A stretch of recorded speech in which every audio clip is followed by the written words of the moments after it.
Update 1. Yes, I've made all the arrangements for my wedding day, including booking vendors and caterers and my actual venue. I even talked to her husband, who's completely in the dark about my sister's plans. She's doing it to steal your thunder for sure. I've put down significant non-refundable deposits. Yes, that is something that you do. Can't change that. Once you give the deposit, even if somebody dies, like sometimes people will take pity on you, but most won't because there's people who lie.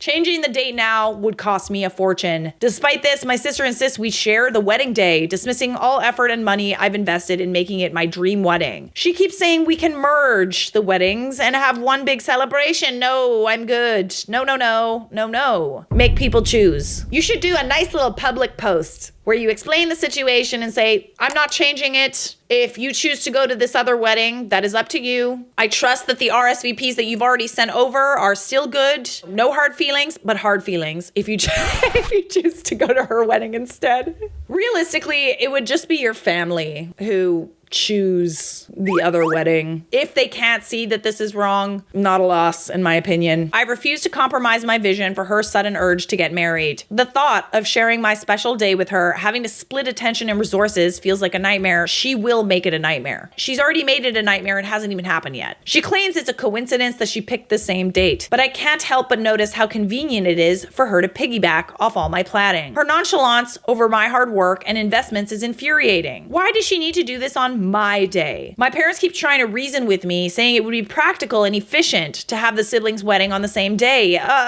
For who? For you? No. Do you want to know how long it took to actually find a wedding date? We literally had to consider so many things. It's like, we're getting married in a month where there's a ton of birthdays, okay? My birthday, my dad's birthday. We're getting married where there's in-laws who also share a wedding date in the same month. There's multiple things to consider. There's events that we like going to that will now have to be shared with my anniversary. You have to consider, do I want this anniversary date for the rest of my life? We went back and forth for maybe 3 weeks on the wedding date, considering every possible option, considering weather, considering not wanting to take things away from people's birthdays, tons of things. It took us a really long time to find a date. The fact that your sister didn't even consider looking into any of this, didn't think like, oh, my sister's getting married, let me just make sure that it's not on the same day. Buddy, that's so inconsiderate. And her fault, by the way.